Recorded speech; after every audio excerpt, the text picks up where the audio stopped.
جہاں پر بظاہر مصیبت کی حکمت ہمیں نہیں معلوم ہوتی کہ کیوں آئی یہ مصیبت، کیوں دی گئی ہے ہمیں ایسی تکلیف.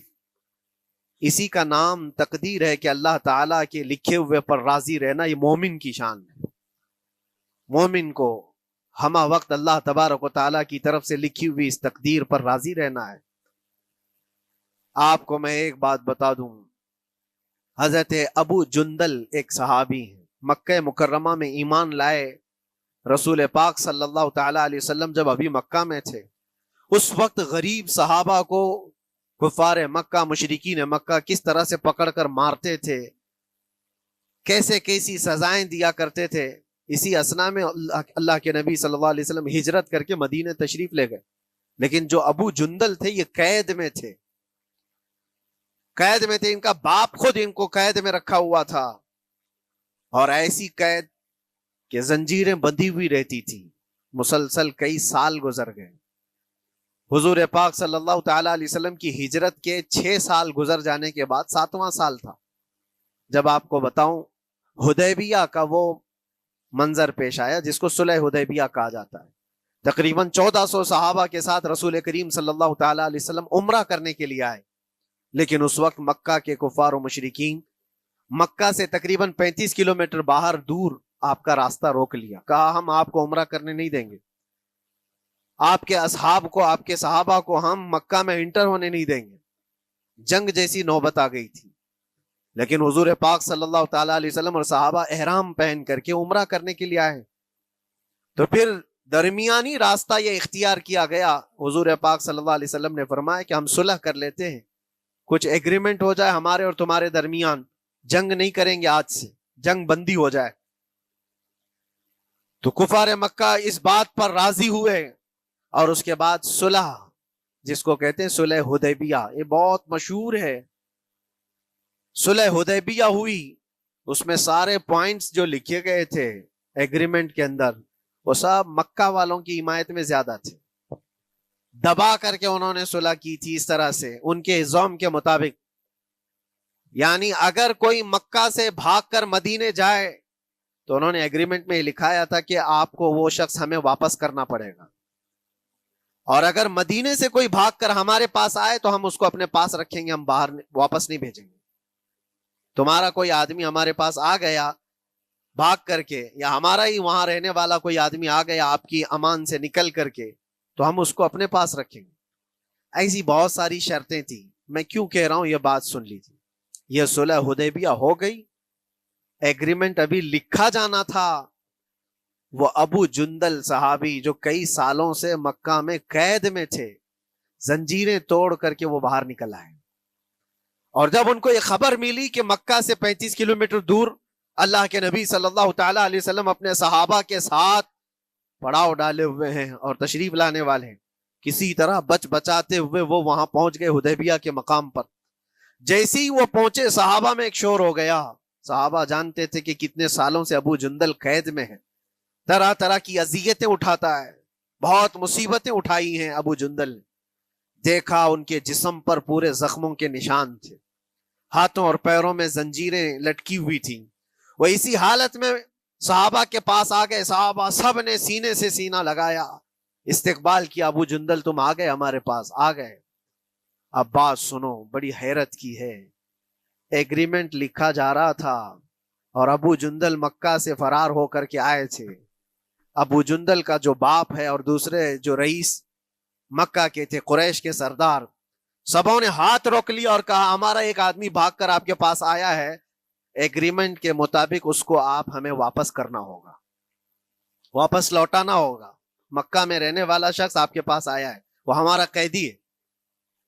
حضور پاک صلی اللہ تعالی علیہ وسلم نے فرمایا ابھی تو لکھا نہیں گیا، اس سے پہلے وہ آیا ہے، چھوڑ دو اس کو، اس کے بعد جو بھی ہوگا اس پر عمل کریں گے. مکہ والوں نے کہا نہیں، ہم نہیں مانتے اس چیز کو.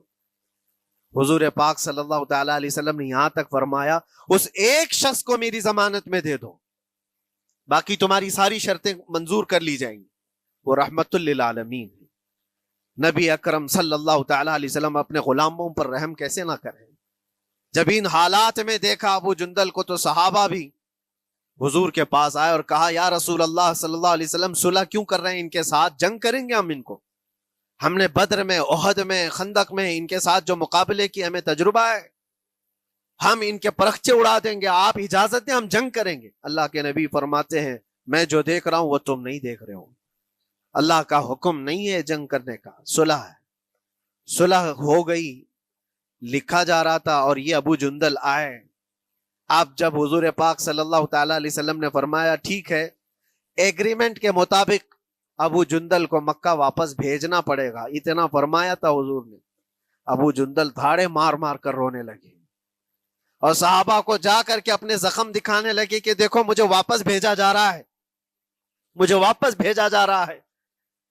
تو صحابہ کے اندر بھی جوش تھا، اپنا آدمی جب کوئی اتنا مظلوم ہو، اتنا مار کھایا ہو، اور پھر واپس انہی ظالموں کے سامنے اس کو بھیجا جانا ہو تو کیا کیفیت ہوگی۔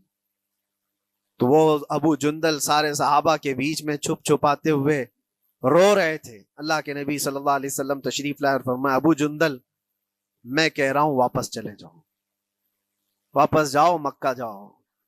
تو انہوں نے کہا یا رسول اللہ صلی اللہ علیہ وسلم ان زخموں کے ساتھ واپس جاؤ؟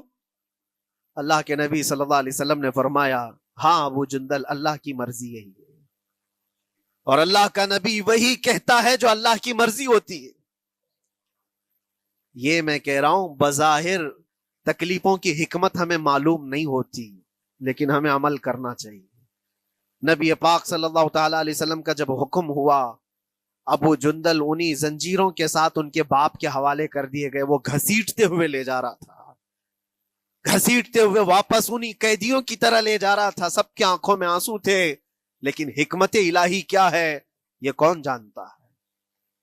بظاہر اللہ تبارک و تعالیٰ کی طرف سے یہ دی ہوئی آزمائشیں، یہ تکلیفیں، اس کی حکمت وہ بہتر جانتا ہے۔ جب ابو جندل کو واپس کیا گیا، ایک سوال اٹھتا ہے میرے عزیزو، یہ میں قید کی حالت میں رہ کر کے ایک شخص نے مجھ سے سوال کیا تھا، آپ تو اللہ کے نبی صلی اللہ تعالی علیہ وسلم کی ناموس کی بات کرتے ہو، حضور کی محبت کی بات کرتے ہو، ان کے عشق کی بات کرتے ہو، اور یہ بھی کہتے ہو کہ نبی پاک صلی اللہ تعالی علیہ وسلم دستگیری کرتے ہیں، اپنے غلاموں کی مدد کرتے ہیں، تو اتنے دنوں سے کیا آپ نے حضور کو نہیں پکارا؟ کیا رسول پاک صلی اللہ تعالی علیہ وسلم سے محبت اور عشق کی بات کے بعد آپ نے بھیک نہیں مانگی؟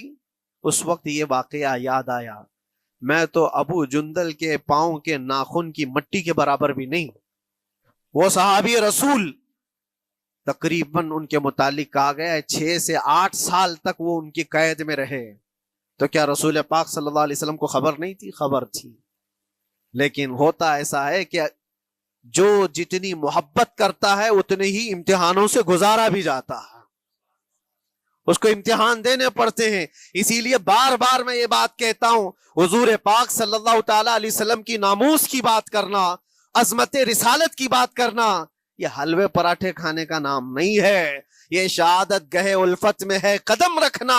لوگ آسان سمجھتے ہیں مسلمان ہونا، حضور پاک صلی اللہ تعالی علیہ وسلم کی شریعت طاہرہ کو بچانے کے لیے ہی تو، حضور کی ناموس کی حفاظت کے لیے ہی تو مولا امام حسین نے اپنی گردن دے دی، اپنے بچوں کی قربانی دے دی، اپنا عیش آرام سب تیاگ دیا۔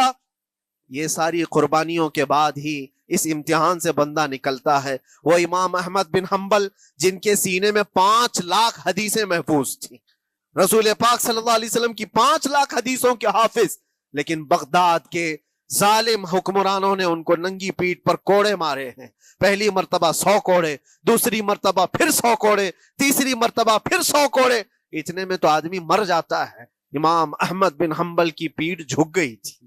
میرے عزیزو، یہی ہے جس کو ہم کہہ رہے ہیں شہادت گہے الفت میں ہے قدم رکھنا۔ اگر تم سچا ایمان رکھتے ہو تو پھر آزمائش بھی ہوگی۔ اللہ کریم قرآن میں فرماتا ہے فَلَيَعْلَمَنَّ اللَّهُ الَّذِينَ صَدَقُوا وَلَيَعْلَمَنَّ الْكَاذِبِينَ۔ اللہ تبارک و تعالیٰ ضرور آزمائے گا سچا کون ہے اور جھوٹا کون ہے۔ مصیبتیں آئیں گی لیکن جمے رہو، ڈٹے رہو، اللہ رب العزت سے کبھی بھی اپنا رشتہ نہ توڑو، اور جو تمہارے اندر ایمان ہے، توکل اور یقین ہے، ذرا برابر بھی فرق آنے نہ